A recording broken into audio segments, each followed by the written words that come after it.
name is Imam Osama Ajar. He is a mentor in Islamic Institute, Detroit, and he will be the Khatib today, inshallah.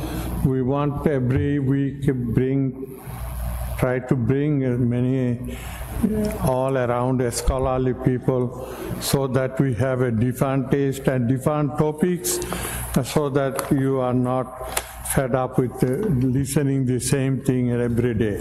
This is our objective, inshallah. May Allah bless all of you. Inshallah, we'll talk later. Assalamu alaikum wa rahmatullahi wa barakatuh. Alhamdulillah. Alhamdulillah wa salatu wa salamu ala khayri khalqillah. Muhammad ibn Abdullah wa ala alihi wa sahbihi wa man wala. As usual, we always start in the name of Allah subhanahu wa ta'ala, the most merciful, the most beneficent. We seek refuge in Him from the evil within ourselves and the consequences of our evil deeds. Whomever Allah guides will never be able guidance. We bear witness there is no deity worthy of worship except Allah subhanahu wa ta'ala, and we bear witness that our beloved Muhammad sallallahu alayhi wa sallam is his final prophet and messenger. I remind myself and you to have taqwa of Allah subhanahu wa ta'ala, to have fear of Allah subhanahu wa ta'ala, for He told us, O you those who believe, fear Allah like He should be feared, and do not die except in a state of submission to Him alone. And I remind myself and you to send abundant salutations upon your beloved sallallahu alayhi wa sallam. Every time you hear his name, especially on the day of Jum'ah, you say sallallahu alayhi wa sallam.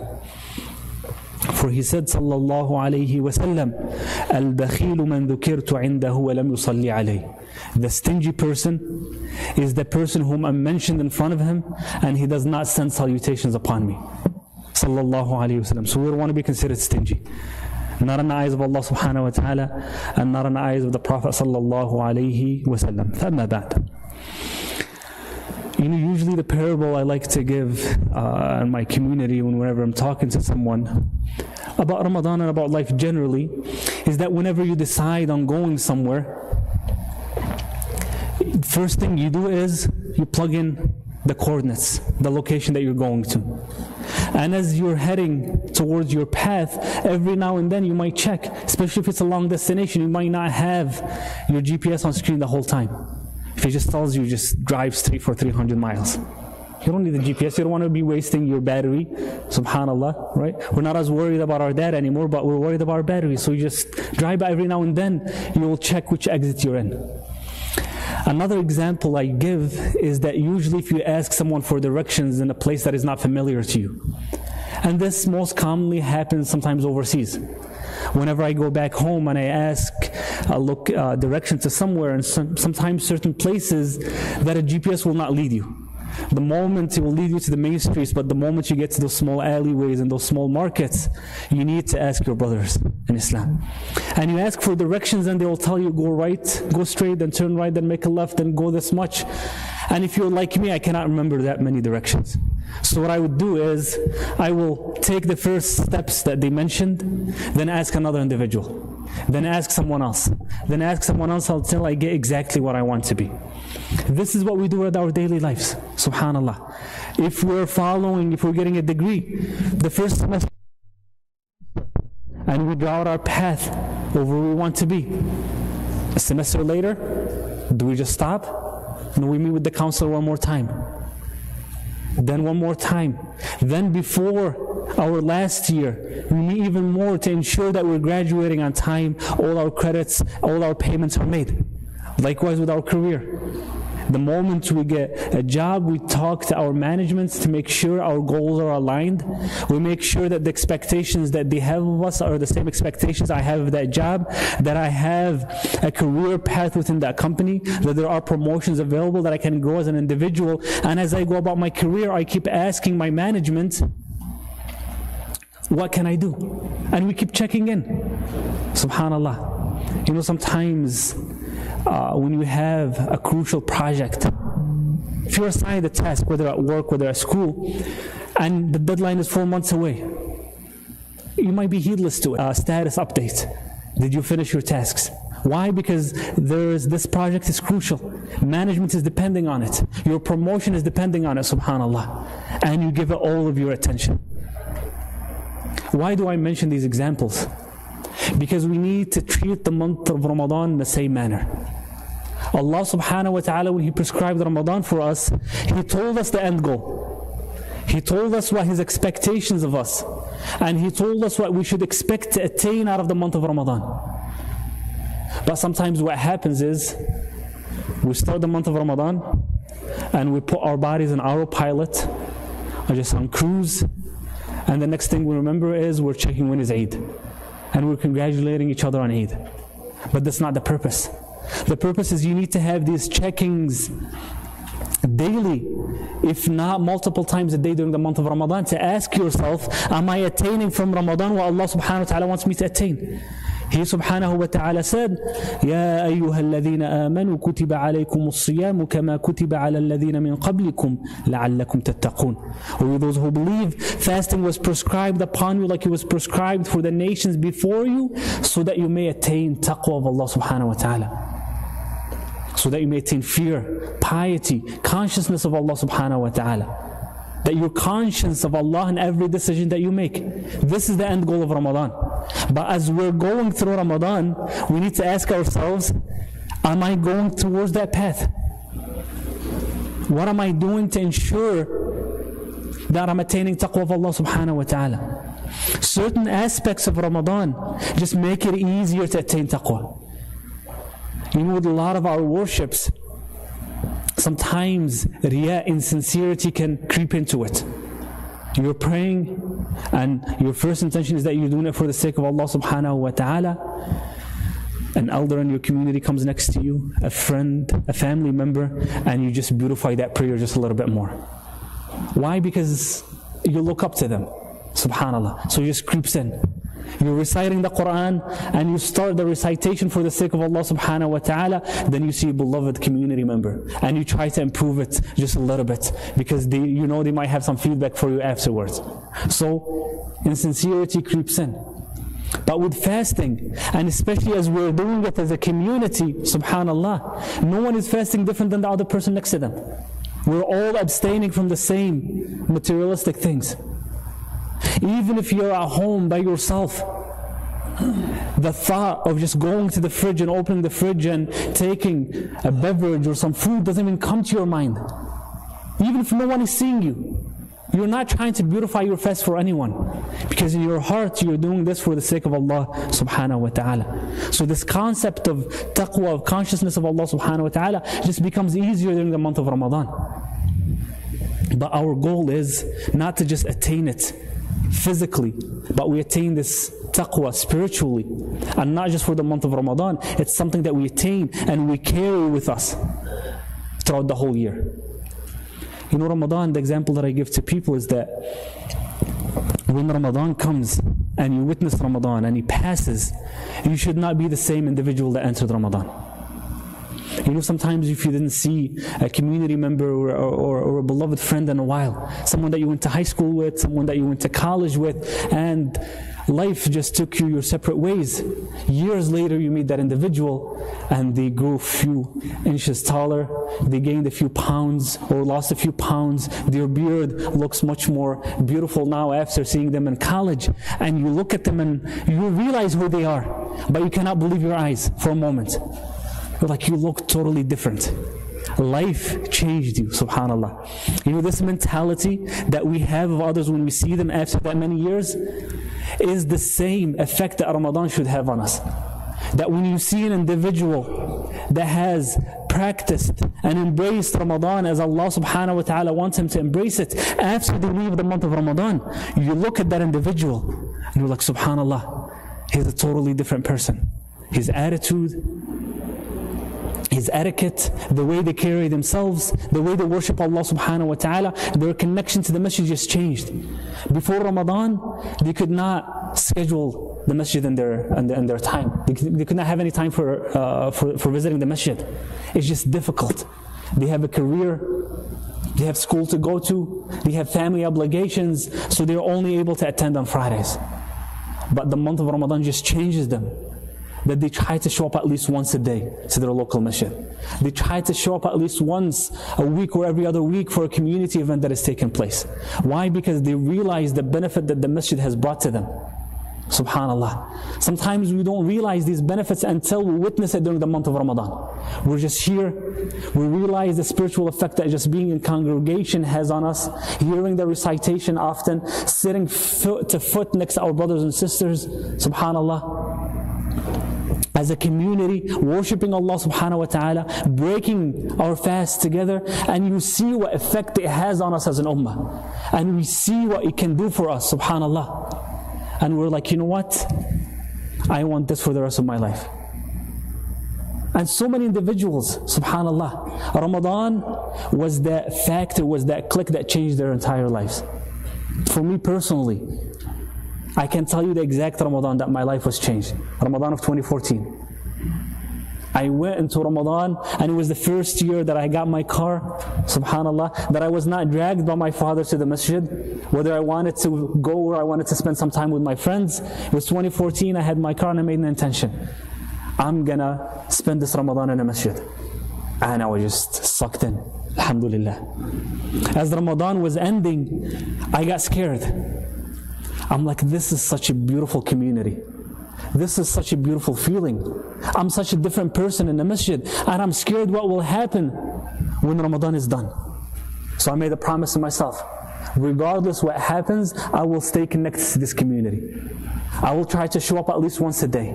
And if something urgent comes up, the next day I'll make it twice. SubhanAllah. And as they say, the rest is history. So this is the advice, the first advice that I have for myself and for everyone. SubhanAllah. Because the Prophet sallallahu alaihi wasallam tells us this is the month when getting close to Allah subhanahu wa ta'ala, having your slate wiped clean, is made not just very accessible, not just very possible, just made easy for everyone. He said sallallahu alaihi wasallam, رَغِمَ أنف امرئ دخل عليه رمضان ثم انسلخ فلم يغفر له. May the nose of an individual be put down to the floor in disgrace and humiliation who witnesses the month of Ramadan.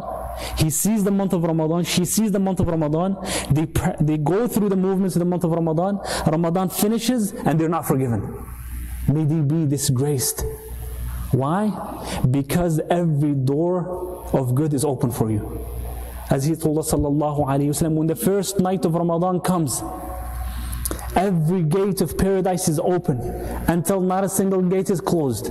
And every gate of the hellfire is closed until not a single gate is open.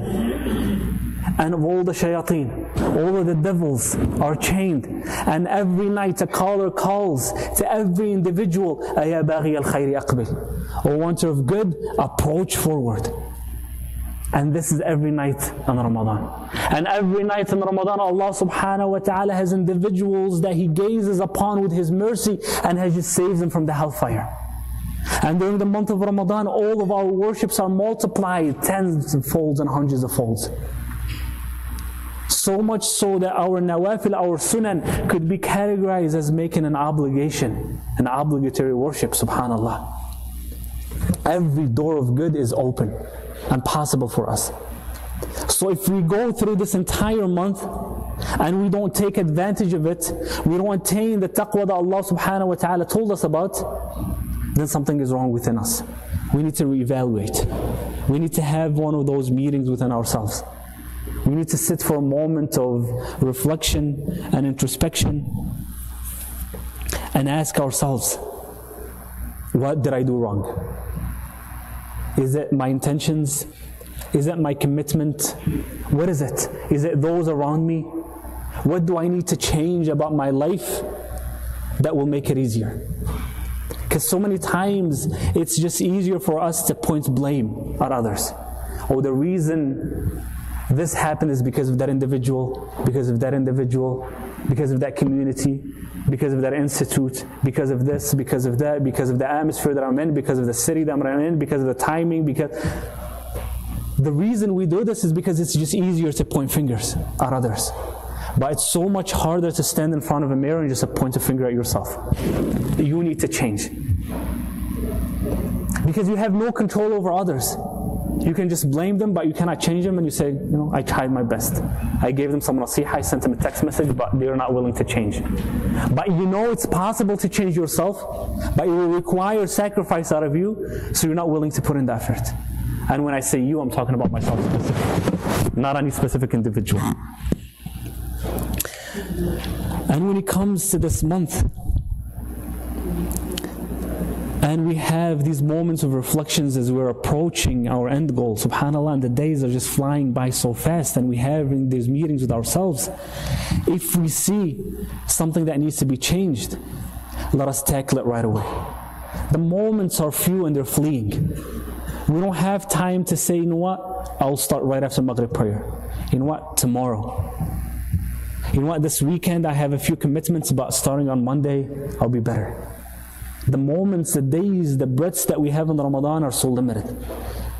So anything that you feel you could improve on, do it right away, insha'Allah ta'ala. So we don't have the regret that Allah subhanahu wa ta'ala tells us about certain individuals, that when they pass away, they will say, حَتَّى إِذَا جَاءَ أَحَدَهُمُ الْمَوْتُ قَالَ رَبِّ ارْجِعُونَ. Until death reaches one of them, they will say to Allah subhanahu wa ta'ala, let me go back just for a moment. لَعَلِّي أَعْمَلُ صَالِحًا فِي مَا تَرَكْتُ. Just so that I may perform some good in that which I left behind. This is a regret that every individual will have. As Imam Ali radiallahu anhu used to say, النَّاسُ نِيَامٌ فَإِذَا مَاتُوا انْتَبَهُوا. That people are asleep, even if they're talking to you, even if they're sitting next to you, even if you're sharing a car ride, if you're sharing a meal together, if you work together, and they're going through emotions and they're going through the moves, and you can see that their eyes are wide open, they're asleep. فَإِذَا مَاتُوا انْتَبَهُوا. However, when they pass away, they wake up. They come to the realization what actual life is. That these movements that we're going through, these years that we're blessed with in life, whether they're 50, 60, 100, 200 years, they're about fleeting moments. They're about a dream. And the real life starts once our soul reaches our throats. فَإِذَا مَاتُوا انْتَبَهُوا. That's why the moment the person passes away, they see everything in clarity. They see their position in Jannah or the hellfire, and may ask Allah subhanahu wa ta'ala to protect us and grant everyone Jannah. They see what was real and what was not. So Allah subhanahu wa ta'ala tells them, Kalla, you will not be able to go back. Allah subhanahu wa ta'ala already told you what to expect. And He told you how to deal with it. So take advantage of it now, before time is late. So to summarize, dear respected brothers, Allah subhanahu wa ta'ala granted us the month of Ramadan, just like He granted fasting to nations before us, so that we may attain taqwa of Allah subhanahu wa ta'ala, so that we might become conscious of Him subhanahu wa ta'ala. So as we're going through the month of Ramadan, we need to take a few moments and reflect and hold ourselves accountable. حاسبوا أنفسكم قبل أن تحاسبوا وزنوا أعمالكم قبل أن توزن لكم. Hold yourself accountable before you are held accountable, and weigh your deeds before they are weighed for you. Take a moment of stillness. I know we're just so many times we're just busy with life. We just wake up, there's a job that we need to go to, we have family obligations that we need to tend to, we have kids that we need to drop off to school, and so many things. But take a moment and ask yourselves, am I attaining consciousness of Allah subhanahu wa ta'ala? Secondly, ask yourself, how am I investing in the community that I'm in? We see so many things come to fruition in our communities and during the month of Ramadan because of these spaces, because of the communities that we have. But ask yourself, how can I carry this community with me even after the month of Ramadan? Whether it's just by attending the masjid more, by bringing our families more to the masjid, seeing what is it that we can do, that we carry the spirit of Ramadan with us afterwards. And finally, let's not be selfish with our own progress. Sometimes we just focus on ourselves. How can I grow? How can I attain the pleasure of Allah subhanahu wa ta'ala? But He subhanahu wa ta'ala told us, قُوا أَنفُسَكُمْ وَأَهْلِيكُمْ نَارًا. Protect yourselves and your families from the hellfire. It's not just about you. It's about setting up your family for success, whether it's your spouses, your kids right now, or future progeny, your grandkids, those around you. How do you ensure that they're also protected? And start right away. Don't delay it. If there's one more tasbih that you can do, if there's one more page that you can recite for the sake of Allah subhanahu wa ta'ala, if there's one more dollar that you can donate for His sake, if there's 2 more rak'at that you can stand up for, regardless what it is, do it. And Allah subhanahu wa ta'ala will accept it with His generosity. We ask Allah subhanahu wa ta'ala to grant us beneficial knowledge, to allow us to benefit from that which we have learned. We ask Allah subhanahu wa ta'ala to allow us to be from those who change during the month of Ramadan, themselves and their families and their communities. We ask Allah subhanahu wa ta'ala to accept our fast, accept our qiyam, accept our Quran recitation, and to be from those who are told at the end of Ramadan, قُومُوا مَغْفُورًا لَكُمْ. Stand up, you have been forgiven. Inshallah ta'ala, wa akhiru da'wana alhamdulillahi rabbil alameen wa jazakumullah khair.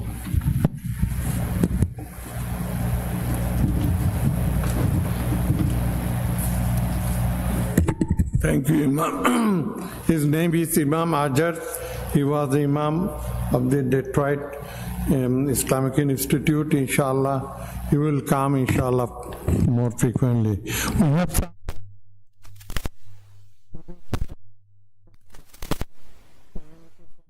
fundraising. Inshallah, you are invited to attend. Today and tomorrow we have iftar dinner. Inshallah, please join our iftar dinner. Or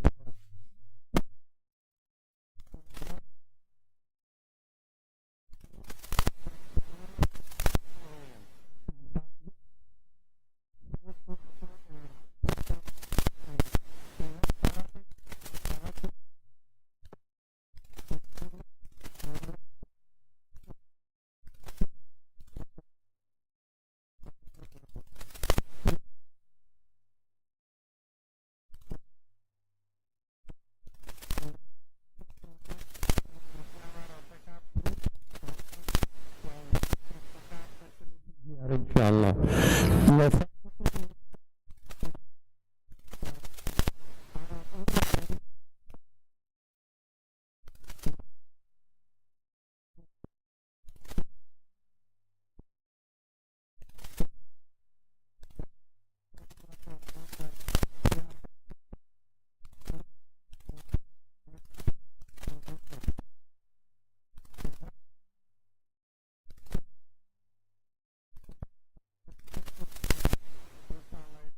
Increase by day by day. So if you want to be part of the expansion, inshallah, please.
الله أكبر الله أكبر الله أكبر الله أكبر أشهد أن لا إله إلا الله أشهد أن لا إله إلا الله أشهد أن محمدا رسول الله أشهد أن محمدا رسول الله حي على الصلاة حي على الصلاة حي على الفلاح حي على الفلاح الله أكبر الله أكبر لا إله إلا الله إمام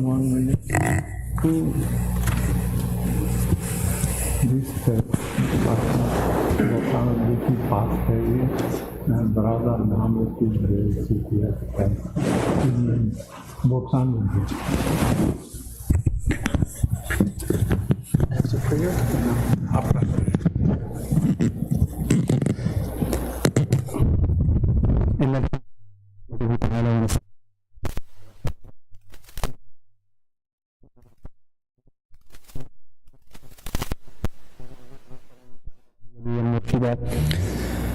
واشهد ان لا اله الا الله وحده لا شريك له له الملك وله الحمد وهو على كل شيء قدير واشهد ان سيدنا وحبيبنا وشفيعنا محمدا عبد الله ورسوله وصفيه من خلقه وخليله خاتم انبيائه وسيد اصفيائه المخصوص بالمقام المحمود في اليوم المشهود فصلى الله على النبي المختار وآل بيته الأطهار واصحابه الأخيار ونختص بالرضا ساداتنا أبا بكر وعمر وعثمان وعلي وعلى سائر الصحابة والتابعين ومن تبعهم بإحسان إلى يوم الدين فأما بعد فأوصي نفسي وإياكم بتقوى الله فقد قال عز من قائل يا أيها الذين آمنوا اتقوا الله حق تقاته ولا تموتن إلا وأنتم مسلمون وأوصي نفسي وإياكم بالإكثار من الصلاة والسلام على سيد خير الأنام محمد بن عبد الله وعلى آله وصحبه ومن والاه فأما بعد فكما أوصيت نفسي وإياكم بتقوى الله فقد قال سبحانه من قائل في هذا الشهر المبارك يا أيها الذين آمنوا كتب عليكم الصيام كما كتب على الذين من قبلكم لعلكم تتقون فهذا شهر التقوى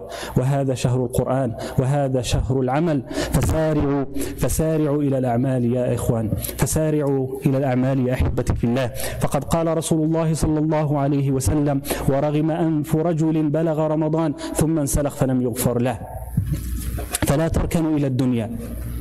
فلا تركنوا إلى الدنيا وإياكم وطول الأمل فقد قال عز من قائل حتى إذا جاء أحدهم الموت قال رب ارجعون لعلي أعمل صالحا فيما تركت كلا إنها كلمة هو قائلها فلا عودة بعد الموت ولا عودة بعد وصول الروح إلى الحلقوم فسارعوا إلى الأعمال فقد قال صلى الله عليه وسلم وهو ينصح ابن عمر رضي الله عنهما كن في الدنيا كأنك غريب أو عابر سبيل وقد قال رضي الله عنه إذا أمسيت فلا تنتظر الصباح وإذا أصبحت فلا تنتظر المساء وخذ من صحتك لمرضك ومن حياتك لموتك ولذلك قال الإمام علي رضي الله عنه وكرم الله وجهه الناس نيام فإذا ماتوا انتبهوا وقال صلى الله عليه وسلم من خاف أدلج ومن أدلج بلغ ألا إن سلعة الله غالية ألا إن سلعة الله الجنة فالسلعة التي نأمل أن نشتريها من الله سبحانه وتعالى في هذا الشهر المبارك هي جنة الفردوس نسأل الله أن يرزقنا أعلى فراديس الجنان وأن يجعلنا مع أعلى عليين وآخر دعوانا الحمد لله رب العالمين واستغفر الله لي ولكم فاستغفروه فيا فوز المستغفرين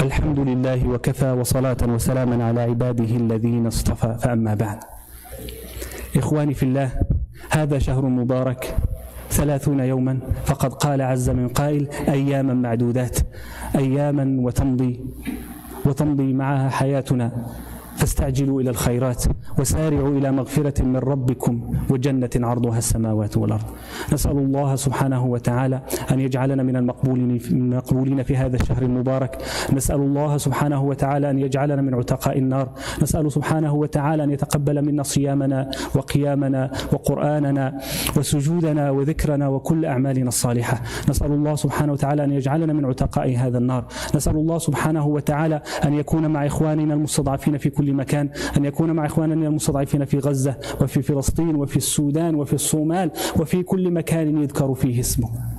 اللهم كن معهم، اللهم اطعم جائعهم واسق عطشاهم واكس عريانهم يا الله.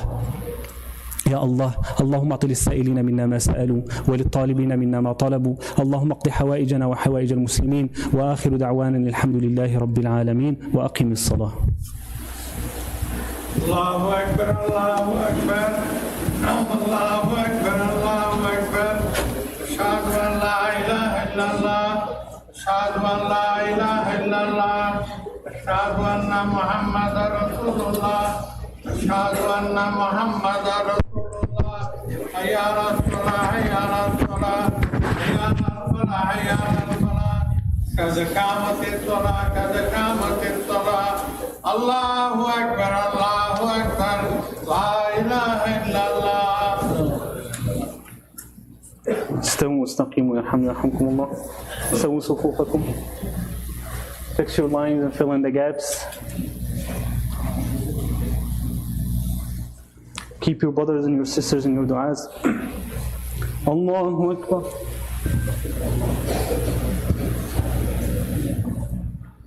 Bismillah ar-Rahman ar-Rahim. Alhamdulillahi Rabbil Alameen. الرحمن الرحيم مالك يوم الدين. إياك نعبد وإياك نستعين.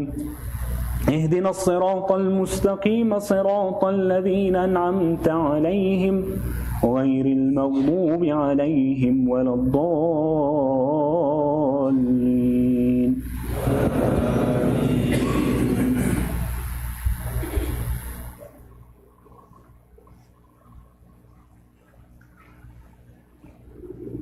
لقد جاءكم رسول من أنفسكم عزيز عليه ما عنتم حريص عليكم بالمؤمنين رؤوف رحيم.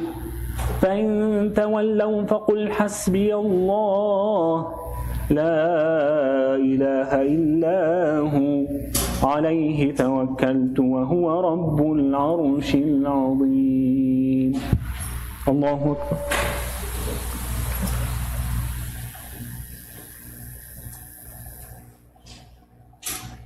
سمع الله لمن حمده.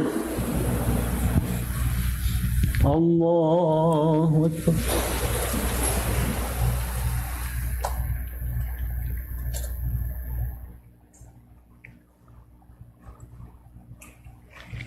الله أكبر. الله أكبر.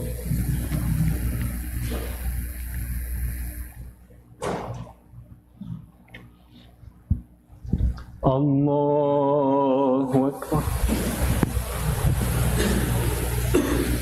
بسم الله. الحمد لله رب العالمين الرحمن الرحيم مالك يوم الدين. إياك نعبد وإياك نستعين. اهدنا الصراط المستقيم صراط الذين أنعمت عليهم غير المغضوب عليهم ولا الضالين.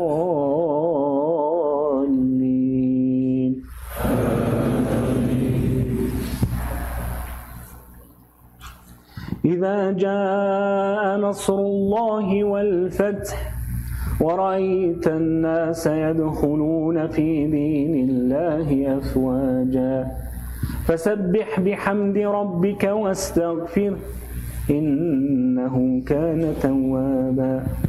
الله أكبر.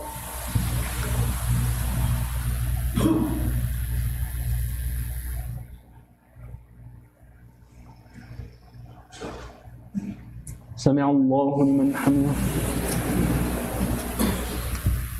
الله أكبر.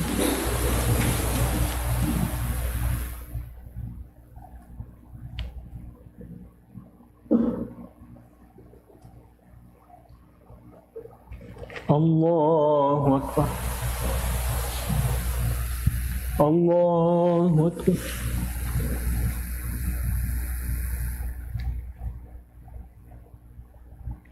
الله أكبر.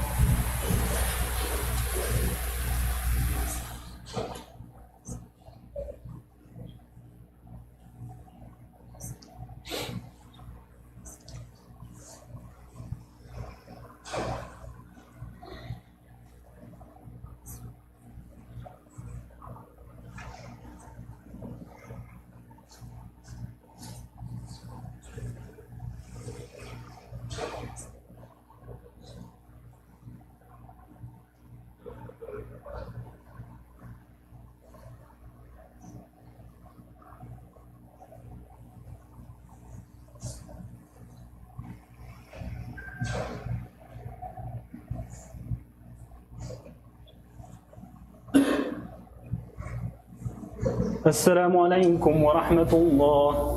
السلام عليكم ورحمة الله.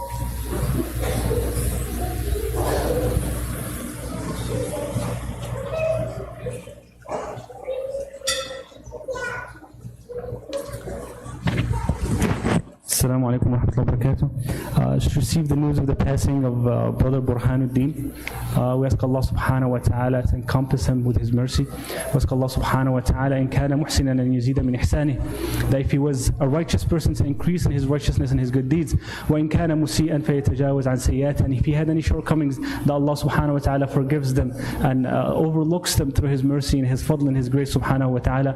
We ask Allah subhanahu wa ta'ala to make his grave riyadan rawdatan min riyadil jannah, to make his grave one of the gardens of paradise. We ask Allah subhanahu wa ta'ala to grant him the highest levels of Jannah. We ask Allah subhanahu wa ta'ala to grant his family and his community patience. And we ask Allah subhanahu wa ta'ala to replace his home in this passing dunya with a better home in akhirah. And we ask Allah subhanahu wa ta'ala to replace the company that he had in this dunya with a better company in akhirah, and to forgive our shortcomings when we reach a destination that he reached as well, and that we may be united in Jannatul Firdaus ma'a as-siddiqeen was-salihin was-shuhada wa salaha ulaika rafiqa. Also, Brother Mahmoud is feeling ill and is requesting your dua. We ask Allah subhanahu wa ta'ala to cure his illness, to make any trial that we go through, illnesses or difficulties, a means that by which we're forgiven. We ask Allah subhanahu wa ta'ala to grant him shifa and afiyah la yughadiru saqama. We ask Allah subhanahu wa ta'ala to grant him shifa, to grant him health and a long life in the worship of Allah subhanahu wa ta'ala. Wa akhiru da'wana alhamdulillahi rabbil alameen.